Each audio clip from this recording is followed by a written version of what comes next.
Sige. Let's stand up for prayer. Shane will continue.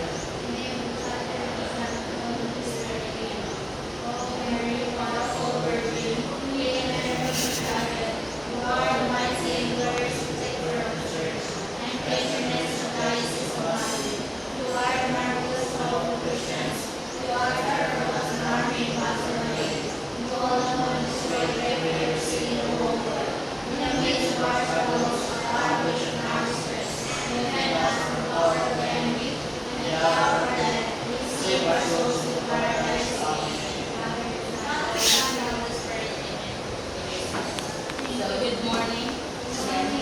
I have a number word here and I want you to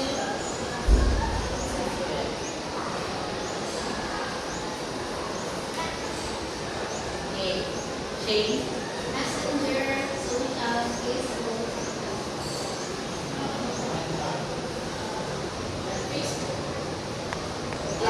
Media, yeah.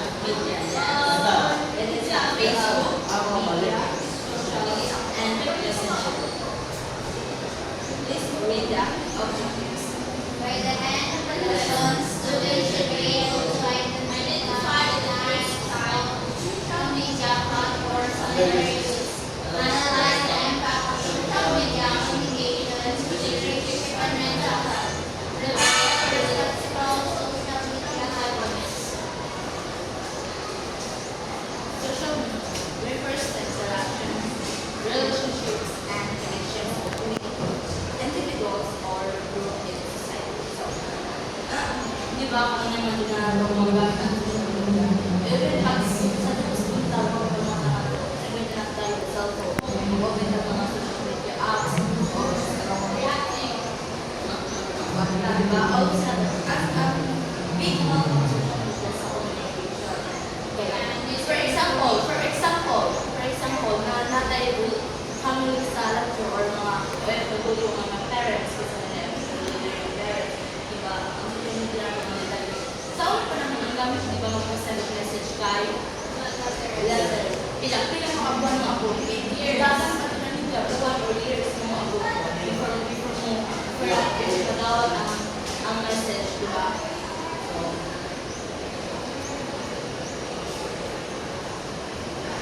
The positive and negative impact of social media. Positive impact. Connective and communication. Pagkanin nila communication. Mas makadali na po ang mag-communicate kasi sa una. Mas madali na naman sila ng mga message. Even ang kailangan ng type. Nakalab po sa mga kailangan yung call. Gamit na ng social media. Dali na makasap ng message. Information. Diba kayo, sa una sa libro matalipag ng information. Mabuong katalpakli. Ang mga libro mapapakli o para makita na po information na kailangan na po.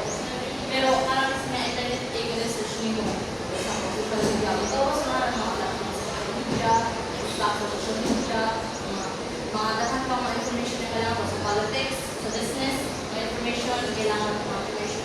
Dahil ito mga search, kailangan po sa social media. Sa business. Sa negative impact sa social media, misinformation and fake news.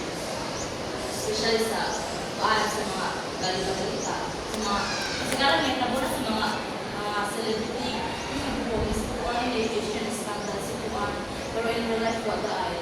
Dahan mga tao na mag-himo mga misinformation para mas dahan ilang mga followers, dahan ilang mga nakatanaw sa ilang views, diba? Para mas para hindi mo nakasure yung mga influencer na ito, hindi mo ba na sila sa tinuod, di ba? Sometimes sa mga product, di ba? Sa mga product, di ba? Yung makalimutin sa kuwan, buhok, makalimutin sa buhok.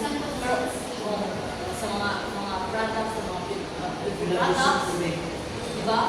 Products, mga fake news, sa mga balita,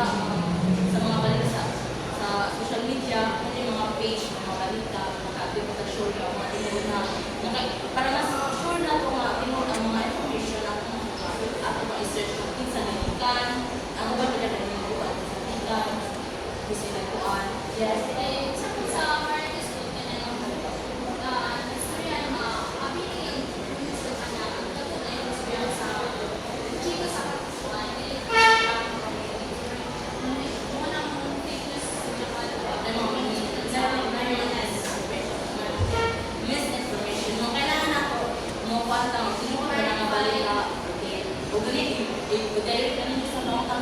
behavior because of social media. Cyberbullying and harassment. Mga students na talagang maka-experience ng mga cyberbullying and harassment sa mga social gays, mga members sa LGBT, mga women, mga men. Kita tanan maka-experience mga harassment na sobrang ano lang mga comment nila sila more ng pagbuba o diba? Kung nagawa na may pagkakantay na lang para sa grupo ano na ang may out sa social what privacy issues pati mga private life na po mga birthday makuha na makuha na sa mga tao kay kung sa social media like sa social pwede nilihang ang mga account diba? Isa ang mga account